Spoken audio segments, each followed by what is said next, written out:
Founded in the 12th century, Radagascar was able to emerge from over 200 years of foreign rule and gradually conquered the surrounding regions. Early Radagascarians adapted the language of their foreign rulers to a language now called Radagasy. With that new acquisition of their territory, the Radagascarians migrated west and over the Melman mountain range, where they found fertile land perfect for agriculture that helped catapult their economy into superiority. By the early 17th century, the Gulian family coalesced power and created an absolute monarchy. They used the local religion, Fidoism, to draw power and gain legitimacy. The Gulians continued the policy of expansion, eventually bringing the whole region from coast to coast under unified rule, mostly through armed invasions. Imperialist tendencies led this country to an on and off period of rule over Country 1, Shiran, and often led to territorial disputes with Country 2, Raxico. In addition, the imperialist policies created sustained economic prosperity. The prosperity would lead to uprisings of the middle class to demand a more democratic system throughout the 18th and 19th centuries. Power was devolved, and as a result, institutions developed such as a legislature, bureaucracy, and judiciary. Following economic and political turmoil during the middle part of the 20th century and participation in several major wars, the country experienced a coup d'etat in 1986 led by General Melvin. The new military regime quickly gave the Gulians total power again, writing a constitution in 1986 that established the current system of government. The Gulians were seen by Radagascarians as a symbol of economic prosperity and therefore became popular leaders with traditional legitimacy. Imperial policies were abandoned, and instead a centralized authoritarian state was created that later gave way to independence movements in most of the western territories. The new regime also introduced a policy of import substitution industrialization to combat the economic problems leading to the coup d'etat. Power continues to be formally held by the royal family, but the military is seen as the real controller of the government by outside powers. The connection between the two is unclear and dynamic. Today, the country again faces several separatist movements in the western periphery regions and is at risk of losing additional territory. In addition, Radagascar is currently an absolute monarchy ruled by King Julian of the Gulian family.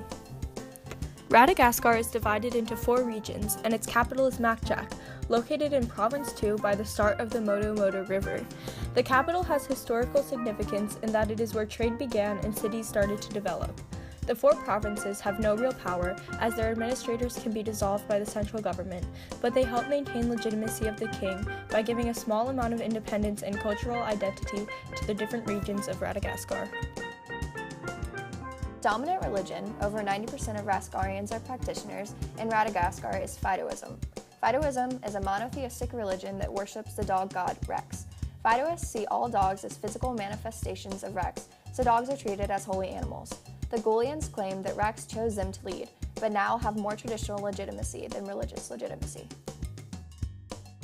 The country enjoys a relatively temperate climate with generally cool winters and mild summers. This climate and arable soil allows for an array of agricultural products, including grains, to be grown throughout the interior. This country is bordered by an island chain to the west that has been subject of many territorial disputes with Raxico, to this day known as Mexico, though these islands now comprise an independent sovereign nation of its own. Access to warm water ports also provides ample opportunity for integration into the global economy through trade. Some important natural features that are located in Radagascar include the Melman Mountain Range, Moto, Main River, and the small Gloria River. The Melman Mountain Range cuts off the western third of the country. As the western third has a majority of ports, it is more economically successful than the eastern two-thirds. This difference in economic conditions has led to the separatist movements as the western third feels ignored by the government. After years of relative prosperity, birth rates have decreased in Radagascar. This has created an aging population and worries about the population pyramid.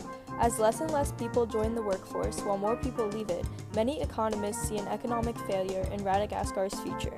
The monarchy has not yet addressed the issue, although the tradition of Radagascarians retiring old has kept this issue at bay.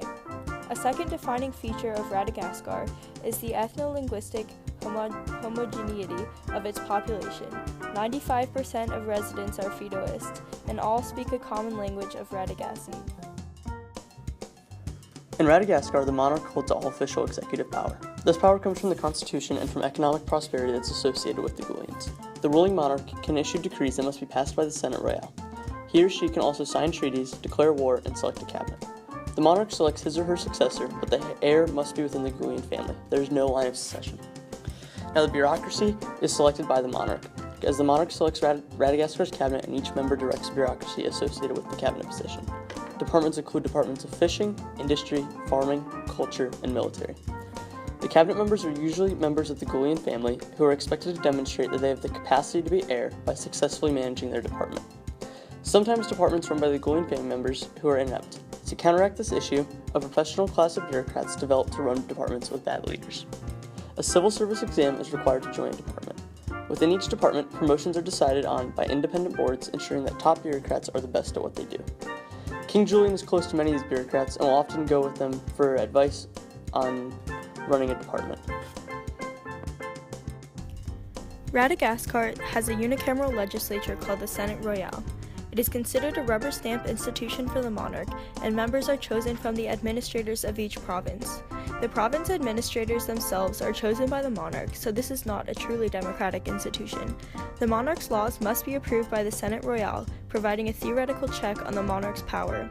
However, the monarch has the power to dissolve the administrators in each province and administer a province himself, ultimately giving him absolute and unitary power. As a result of these characteristics, the number of seats is always changing and is currently 105. Relatively small, the King's Guard functions as an elite force for the monarch. The monarch has complete control over the force, and the Minister of War is tasked with administering it. The force itself performs several duties. 1. They are used to ensure enforcement of royal decrees in areas where administrators are not getting the job done. In this capacity, they can temporarily replace regional law enforcement or assume leadership positions. 2. The King's Guard can perform special ops at home and abroad. A small but effective helicopter force is maintained within the Guard for this capacity. Finally, an unofficial but important task of the Guard is suppressing opposition to the king in areas such as the western provinces, while also fueling rumors of organizing pro-monarchy protests.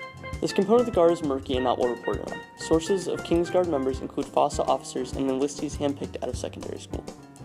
The FOSSA is the Second Army. This force is significantly larger and has about 200,000 active duty officers, with another 100,000 reservists. It's made up of an army, an air force, and a navy. Unlike the secretive King's Guard, the FOSSA operates mostly publicly and has enlisted members. While legally under the monarch's control, the War Department, this force instigated the coup in 1986 that ended democracy and put the monarch back in power. And as a result, the FOSSA is considered to be above the Gulian family on the tacit understanding that the FOSSA could overthrow the Gulians if necessary. This relationship goes beyond independence. Many international observers see the military as the real source of power in Radagascar. While not involved in day-to-day affairs, the FOSSA plays a large role in directing national policy. In order to manage its power in a reasonable way and stop internecine conflict, the military has created a system that has organizational parallelism with the monarchy. At the top is the General-in-Chief. This position is chosen within the military by a joint council of 3 members from each branch. The Joint Council also acts as an advisory board to the General-in-Chief, acting as a cabinet for him or her. Membership on the Joint Council is distributed in such a way that members are generals of bases distributed equally across the country. As a result, members of the Joint Council are often petitioned by those near their bases for infrastructure investments and have some regional political control. Overall, the FOSSA is much more than just a military branch and crosses into the political realm often. In Radagascar, rule of law does not exist. There are judges, but they are appointed by the monarch as gifts to friends of the government. There is one Supreme Court and district courts throughout the country, but as a whole, they are simply used as political appointments to reward followers of the monarch. In Radagascar, no national-level elections exist. However, administering all of Radagascar without an outlet for people's voices to be heard is nearly impossible. So the monarchy allowed towns to create democratically elected governments that dictate day-to-day functions within their respective towns. Elections of these governments will be every 4 years. Politics are extremely regional, so no political parties truly exist. Kings and the Gulian name have traditional legitimacy among the people of Radagascar because power and good economic conditions have always existed under the king's rule. When the country shifted slowly into a democracy, the economy in turn plummeted. Then, the military took over and installed the Gulians into power because of their historic economic success and the symbol of prosperity that their name embodied. In addition to this traditional legitimacy, there is also legitimacy based on fear installed within the military because of their coup d'etat in 1986 and their large force of violence. Radagascar has an incredibly developed political culture within the provinces due to the lack of participation that occurs on the national level. Radagascar has a corporatist system in which organizations resembling interest groups are chosen by the government and are commonly known as royals. Participation within the approved interest groups is high because it is one of the few organizations that truly influences the decisions of the monarch. The people of Radagascar enjoy many civil rights. Freedom of the press, speech, and property are all freedoms given to Radagascarians by the king and the constitution. Because of the ethno-linguistic homogeneity of the country, the people of Radagascar face little discrimination by their ethnicity, gender, sexual orientation, or religion. But outsiders and immigrants are harshly discriminated against. However, it is rare that Radagascar receives immigrants because of its reputation of discrimination and harsh immigration laws. The Goulians are still in power due to their sustained economic success. After coming to power, the family quickly liberalized the economy and moved much of their welfare from the democracy. Towns set up smaller, efficient, and personalized welfare systems while the national government became flooded with new cash, though much of it went to town councils who requested funding for the new welfare programs. Radagascar has a national economy that is extremely market-based. The monarchy and the military do little to interfere with the economy. However, the government will break up monopolies and hold companies that engage in corporate crime accountable through the Department of Commerce. Still, highly agricultural, with 25% of the GDP coming from farming and food exports. This has decreased steadily since the Goulians recently established a policy of import substitution industrialization. By increasing tariffs on industrial products to incentivize domestic production, entrepreneurs began setting up prospering but small industrial economy. Recently, the tariffs have been reduced slowly to increase competition and efficiency. Most industrial production is centered in the western provinces. This has led to Western Province separatist movements, as they are nearly self-sufficient enough to govern themselves, while also wanting more democracy.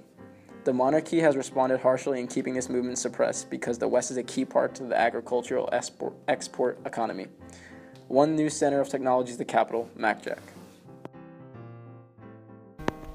Radagascar has a vibrant and free media. However, it does not really cover the military actions and stories relating to the military. Journalists who cover the military and their corruption are often found missing or their voices subdued.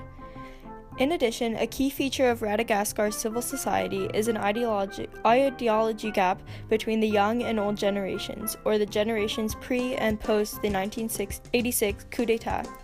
The older generation supports the absolute monarchy because they lived through the democratic regime before the coup and know that the economy during this time period was stagnant and the country was failing. The younger generation, who is more idealistic and did not live through the pre-revolution times, want a more democratic regime. Because Radagascar has an aging population, the regime has remained an absolute monarchy, reflecting the views of the more prevalent pre-coup generation.